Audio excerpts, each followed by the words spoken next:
Do you feel like your church is the best kept secret in town? Well, in this video, we're gonna show you exactly how to get the word out about your church, even if you have a small church, a limited budget, and no volunteers. Coming up.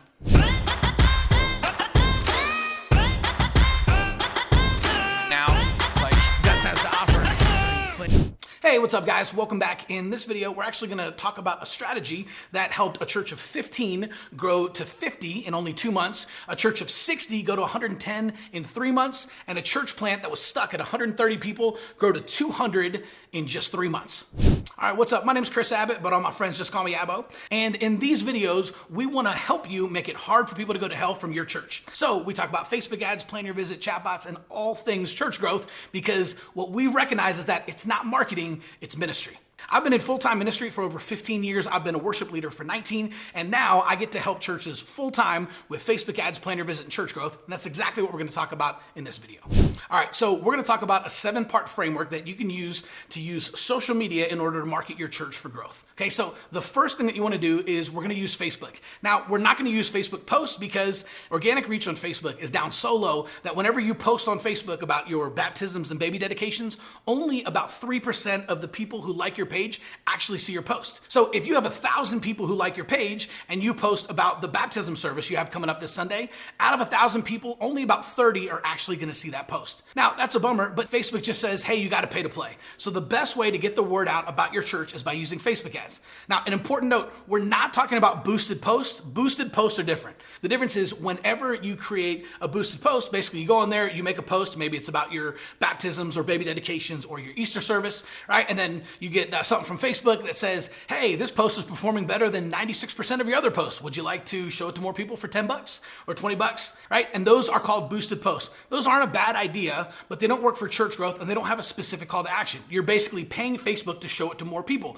So if you've got 1,000 people who like your page, you post about baptisms, only about 30 people see it, and then you can boost that post and then Facebook might show it to 100 or 200 people. Not a bad thing, great way to get the word out to your people, but not a great way to get the word out to people that don't go to your church. Boosting posts is specifically for internal communication, any announcements or information you want to get out to people inside your church. If you want to reach people outside your church and actually grow your church, then you need to use targeted Facebook ads. So that's what we're going to start with, a targeted Facebook ad, and we recommend using a selfie video. This is something that you're going to shoot on your iPhone or Android. It's going to be 15 to 30 seconds, and we recommend doing it with your spouse. It's always going to perform better, especially if you're a male pastor and you have your wife in there, it's going to perform better. I've seen this happen over and over and over. In fact, we worked with a church in Florida that did this, and while the ads were performing pretty good, as soon as we put Pastor Jen in there with Pastor Wes, we cut the cost per click in half, and the amount of plan your visit skyrocketed, right? Because it's just always better to have 2 people in the video, and especially your spouse. And all you want to do is you want to have some type of ministry related hook. So we recommend a great way to start this is like a prayer request campaign,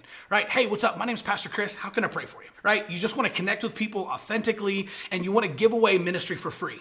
So as opposed to an invite campaign where you're inviting people to church, with this one, we're actually offering some type of ministry. It could be prayer, it could be a marriage challenge or a parenting course or anything like that. Anything that's going to be ministry related, prayer is always a great place to start. Now, remember, there's 2.8 billion people on Facebook and 1.7 billion log in every single day. And the average user spends 38 minutes per day on Facebook. We've talked about this before, but if there was a place in your city where every single person went to for at least 38 minutes a day, all you would do is set up shop there and invite people to church. And Mark Zuckerberg has actually given us that opportunity with Facebook, and we want to take advantage of it. So you're going to create a Facebook ad, and you're going to specifically create a click to messenger ad. We're going to take people from Facebook, instead of take them to your website where now we have to worry about page load speed times and conversion psychology and everything on a landing page. We're going to avoid your website altogether. In fact, you don't even need a website to use this strategy. You're going to go from your Facebook ad into Facebook Messenger. Now it allows you to have a one-on-one conversation. Okay, so why do we want to use Facebook Messenger? Well, it's pretty simple. Facebook Messenger is super powerful because you can have one-on-one conversations and you can actually have people subscribe to your messenger list. Now, a messenger list is kind of like an email list that lives inside of Facebook, right? So you probably have some type of email newsletter or email list that you reach out to people and let them know about your Easter and Christmas Eve services and stuff going on around the church. Problem is, the average open rates for email in the US are somewhere around 15%, right? So if you have 1,000 people on your email newsletter, newsletter and you send out an email inviting people out to Easter or your Christmas Eve services, out of those 1,000 subscribers, only about 150 are going to actually open the email, right? That's kind of a bummer. And the reality is that the bigger your email list gets, the smaller your open rates get. So even if you have 20 or 25% open rates right now, the more people that are going to be added to that, the smaller your open rates are going to be. With Facebook Messenger, they have an open rate of 93%. Right? So email, 15%, Facebook Messenger, 93%, and now you have the ability to have a one-on-one conversation through Facebook Messenger. And the cool part about these Messenger lists is people are now subscribed to your Messenger list, just like they are an email subscriber. Now, to be clear, these are not people who like your Facebook page, and they're not followers. These are actual Messenger list subscribers, which is completely different. And the best part is you can reach people whenever you want to for pennies on the dollar inside of Facebook Messenger with 93% open rates. This is one of the reasons you can do this even if you have a limited budget and no volunteers, is because it's completely scalable. You don't have to spend a lot of money on Facebook to get people into Messenger, and you literally, for just a couple of bucks, can reach thousands of people once they're subscribed to your Messenger list. And it's scalable because you can do it just one-on-one, talking to people who live in the driving distance of your church. Okay, the next thing you want to do is you want to use a chatbot. Now, you could be in Messenger and you could actually have one-on-one conversations with people, but if you use a chatbot, it's actually going to help automate all of this so that you can jump in at the end. But that way, if someone sends you a message, you don't have to try to get in there super quickly because the chatbot is actually going to answer that. Right? Now, a chatbot's just a fancy word for an automated sequence. Right? It's basically just conversational AI. It lives inside of Facebook Messenger and it has a decision tree. It's kind of like choose your own adventure text message that lives inside of Facebook. Depending on how people respond or answer, it will shoot a sequence over to them responding to that. So that way you can come in a little bit later and actually reach out to the person and have a personal one-on-one conversation, but you don't have to rush because the chatbot was there. There's a lot of different options for chatbots. We personally recommend ManyChat. It's super easy, and if you upgrade to the pro version, it's only like $10 a month. So you can check out the link in the description below. You can go check out ManyChat. It's only $10 a month, and it's a really easy solution for creating chatbots for Facebook Messenger. Before we get on to the rest of the points, I'm curious, have you ever used a chatbot yourself? Have you ever tried click-to-messenger ads? Okay, so if you have, comment down below. Let us know how you've used chatbots, how you've used Facebook ads, and if you have any questions specifically about how to set up a Facebook ad or a chatbot or anything like that, just let us know, and we'll make sure to get back to you and answer any questions that you have down in the comments.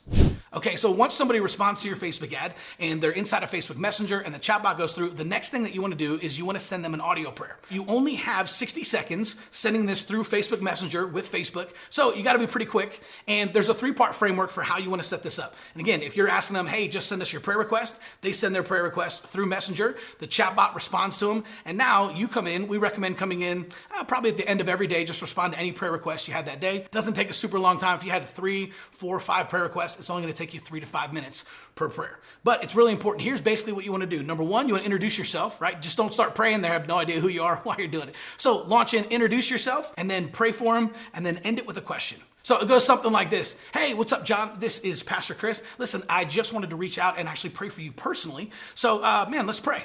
God, I thank you for John and Susie and her upcoming surgery next week. I pray for the surgeons will be doing it. Go through your prayer. In Jesus' name, amen. And then you want to end it with a question.